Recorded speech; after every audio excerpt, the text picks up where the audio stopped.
ચાલો તો welcome back to our YouTube channel students. તો ફરીવાર સ્વાગત કરું છું તમારું એજ્યુકેશન ગુજરાતી નામની યુટ્યુબ ચેનલમાં. તો વિદ્યાર્થી મિત્રો, જે અત્યારનો વિડીયો છે એમાં આપણે ચર્ચા કરવાના છે ગેપ સર્ટિફિકેટ વિશે. તો વિદ્યાર્થી મિત્રો, જે પણ સ્ટુડન્ટ્સના મનમાં કન્ફ્યુઝન હોય છે કે સર ગેપ સર્ટિફિકેટ શું હોય છે, એડમિશન લેતી વખતે એની કઈ પ્રોસેસ હોય છે, તેની જરૂર ક્યારે પડે છે, તે કોની પાસે બનાવડાવવાનું, કેટલા સમયમાં બને છે અને એ બનાવવા માટે કેટલો ખર્ચ થાય છે. બરાબર છે વિદ્યાર્થી મિત્રો. અને આ ગેપ સર્ટિફિકેટનું ફોર્મેટ કેવું હોય છે, કેવી રીતે આ ભરવું, તેની સંપૂર્ણ માહિતી ગેપ સર્ટિફિકેટ વિશે આ વિડીયોમાં તમને મળવાની છે. તો વિદ્યાર્થી મિત્રો, વિડીયો પૂરેપૂરો જોજો તો તમને ખ્યાલ આવશે ગેપ સર્ટિફિકેટની સંપૂર્ણ માહિતી. ક્લિયર વિદ્યાર્થી મિત્રો? જો તમે ચેનલને સબસ્ક્રાઈબ ના કરી હોય તો જલ્દીથી ચેનલને સબસ્ક્રાઈબ કરી દેજો આવા જ અવનવા વિડીયો જોવા માટે અને આવી અવનવી માહિતી મેળવવા માટે. તો વિદ્યાર્થી મિત્રો, વિડીયો શરૂ કરીએ છીએ. તો વિદ્યાર્થી મિત્રો, પહેલી વસ્તુ તો જો જોવામાં આવે તો ગેપ સર્ટિફિકેટ જે છે એ છે શું? તો ગેપ સર્ટિફિકેટ વિદ્યાર્થી મિત્રો, જે પણ સ્ટુડન્ટ્સે નીટમાં ડ્રોપ કર્યો છે, 1 વર્ષ હોય, 2 વર્ષ હોય કે 3 વર્ષ હોય, ગમે તેટલા જો વર્ષ ડ્રોપ કર્યું છે, તો આ ગેપ સર્ટિફિકેટની એને જરૂર પડે છે. ધારો કે કોઈ વિદ્યાર્થી છે જે ધોરણ 12માં એક્ઝામ આપે છે અને ધોરણ 12ની જે બોર્ડની એક્ઝામ પછી જે નીટ જે છે એ એક્ઝામ આપીને ક્લિયર કરી નાખે છે નીટ, તો એમને ગેપ સર્ટિફિકેટની જરૂર પડતી નથી. પરંતુ ઓછા માર્ક આવ્યા અને 1 વર્ષ ડ્રોપ કરે છે અને 1 વર્ષ ડ્રોપ કરીને ફરી નીટની એક્ઝામ જો આપે છે, 2 વર્ષ 3 વર્ષ ગમે તેટલા વર્ષ હોય, તો એમને ગેપ સર્ટિફિકેટની જરૂર પડતી હોય. ફોર ઓનલી ડ્રોપર્સ જે વિદ્યાર્થી છે, ખાસ અગત્યનું, તેમના માટે આ વિડીયો ખૂબ ઇમ્પોર્ટન્ટ થશે. હવે વિદ્યાર્થી મિત્રો, વાત કરીએ તો ગેપ સર્ટિફિકેટની જરૂર ક્યાં પડશે? બરાબર છે. તો જે ડ્રોપર વિદ્યાર્થી છે તેમને આ કોલેજ એડમિશન, એટલે કે જે કાઉન્સેલિંગ પ્રક્રિયા થાય છે, કોલેજ એડમિશનની જે ડોક્યુમેન્ટ્સ જે આપવાના હોય છે, ત્યારે આ ગેપ સર્ટિફિકેટની વિદ્યાર્થી મિત્રો એમને જરૂર પડે છે. અને આની શરત એટલી જ છે કે આ બનાવતી વખતે તમને સ્ટાન્ડર્ડ 12થની માર્કશીટ અને તમારું આઈડેન્ટિટી કાર્ડ એટલે કે આધાર કાર્ડની માત્ર જરૂર પડે છે વિદ્યાર્થી મિત્રો. ધોરણ 12 જે વર્ષમાં પાસ કર્યું હોય એની માર્કશીટમાં જે વર્ષ લખ્યું હોય એના પરથી ખ્યાલ આવે છે કે તમે કેટલા વર્ષ ડ્રોપ લીધો છે અને તમને એડમિશન કેટલા વર્ષ ડ્રોપ લીધેલમાં મળે છે. બરાબર છે. તો આ 2 વસ્તુની તમારે અગત્યનું માત્ર ગેપ સર્ટિફિકેટ બનાવડાવતી વખતે. બરાબર છે. હવે વિદ્યાર્થી મિત્રો, બીજી વાત કરીએ તો તે કોની પાસે બનાવડાવવાનું અને કેટલા સમયમાં આ ગેપ સર્ટિફિકેટ બને છે અને આ બનાવવા માટે વિદ્યાર્થી મિત્રો આમાં કેટલો ખર્ચ થાય છે.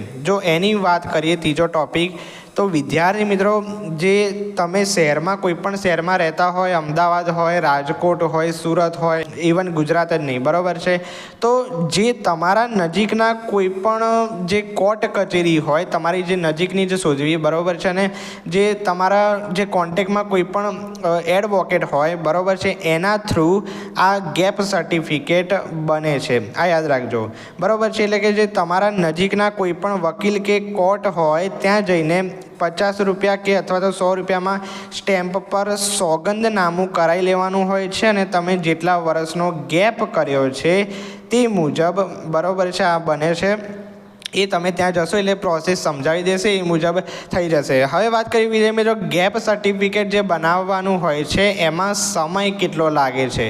તો વિદ્યાર્થી મિત્રો, આ ગેપ સર્ટિફિકેટ બનાવવા માટે માત્ર 1 કે 2 જ કલાકનું કામ હોય છે. માત્ર 1-2 કલાકમાં આ કામ પતી જતું હોય છે. એટલે 1 દિવસમાં આ કામ પૂરું થઈ જાય છે. એટલે બહુ ટેન્શન લેવાની જરૂર નથી, ગેપ સર્ટિફિકેટ બનાવી દેશે. બરાબર છે. ત્યારબાદ આમાં કેટલો ખર્ચ થાય છે? તો વિદ્યાર્થી મિત્રો, જે સ્ટેમ્પ જે લગાડેલું છે એ સ્ટેમ્પનો ખર્ચ અને જે વકીલ એના થ્રુ એની ફી નક્કી કરી હોય એ મુજબનો આમાં ખર્ચ હોય છે. એ એમને અનુકૂળતા મુજબ એમનો ખર્ચ લે છે. ક્લિયર છે વિદ્યાર્થી મિત્રો? યસ. તો વિદ્યાર્થી મિત્રો, આ 3 ટોપિક પર આપણે અત્યારે ચર્ચા કરી. તો વિદ્યાર્થી મિત્રો, ગેપ સર્ટિફિકેટનું ફોર્મેટ કેવું હોય છે? બરાબર છે. હવે વિદ્યાર્થી મિત્રો, અહીંયા તમને ગેપ સર્ટિફિકેટનું ફોર્મેટ એક દેખાતું હશે. તો વિદ્યાર્થી મિત્રો ગેપ સર્ટિફિકેટનું એટલે તમે ત્યાં જે ભરશો બરાબર છે આવું જ કંઈક હશે, આનાથી થોડું અલગ હોઈ શકે છે બરાબર છે.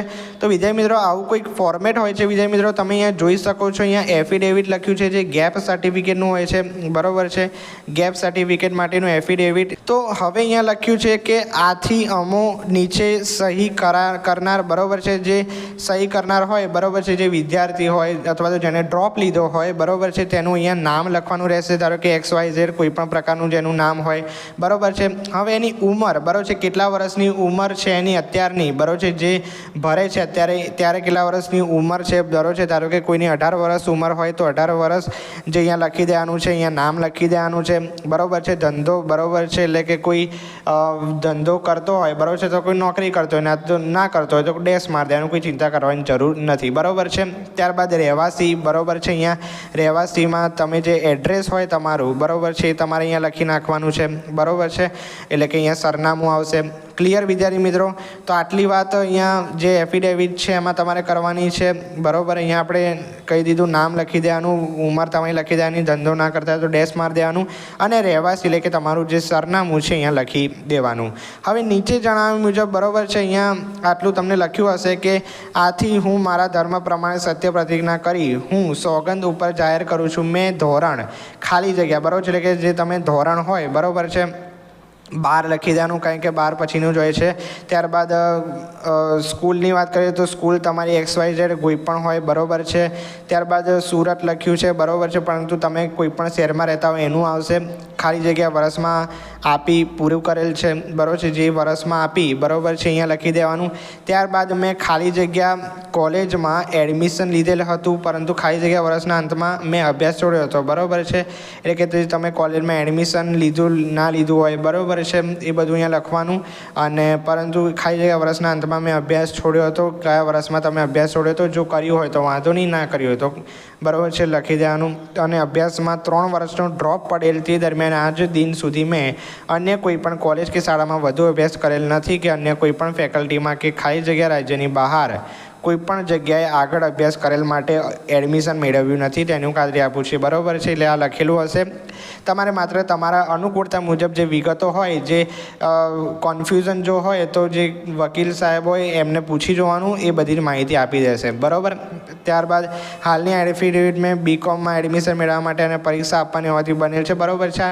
જે પણ એક્ઝામ હોય એના મુજબ તમારું આ બનશે અનુકૂળતા મુજબ. આ માત્ર એક ફોર્મેટ છે, આ યાદ રાખજો. તે સિવાય બીજું કોઈ કારણ નથી, તેમ અન્ય કોઈની પણ જાતિની જવાબદારી નથી બરાબર છે. એટલે આ એના અનુકૂળતા તમારી અનુકૂળતા મુજબ અહીંયા લખી દેવાનું છે.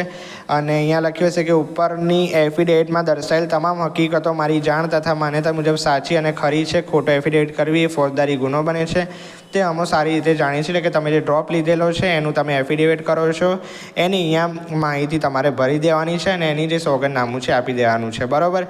જે સ્થળ છે તમારું અહીંયા લખી દેવાનું, તારીખ કઈ નામે આ સોગંદનામું કર્યું બરાબર છે, જે પણ સહી હોય તમારી એ પણ અહીંયા બધી કરી દેવાની. ઓકે, તો આ સહી જે છે વિદ્યાર્થીની જોઈશે. તો આ બધું જ જે છે અહીંયા વિદ્યાર્થીનો ડેટા ભરી દેવાનો અને જે લખ્યું હશે એ તમારે માન્ય ગણવાનું છે. ક્લિયર? તો વિદ્યાર્થી મિત્રો આટલું ફોર્મેટ હતું, તમે જોઈ શકો છો. આવું જ નહીં હોય, પરંતુ આનાથી અલગ પણ હોઈ શકે છે, જે તમારી પાસે ભણાવે ઇંગ્લિશ હોય, ગુજરાતી હોય, તમારી અનુકૂળતા મુજબ બરાબર. તો વિદ્યાર્થી મિત્રો અત્યારના વિડીયોમાં આપણે ગેપ સર્ટિફિકેટ ચર્ચા કરી બરાબર છે. આવા જ અવનવા વિડીયો એડમિશન રિલેટેડ આવતા છે તો જલ્દીથી ચેનલને સબસ્ક્રાઈબ કરી દો બરાબર છે. અને વિડીયો ગમે તો વિડીયોને લાઇક જરૂરથી કરી દેજો બરાબર. તો વિડીયો પસંદ આવ્યો હોય તો તમારા કનેક્ટેડ મિત્રોને શેર જરૂરથી કરજો. વિડીયો વિદ્યાર્થી મિત્રો અહીંયા સમાપ્ત કરીએ છીએ. મળીએ છીએ આવા નવા વિડીયો સાથે. ત્યાં સુધી ગુડ બાય, થેન્ક યુ.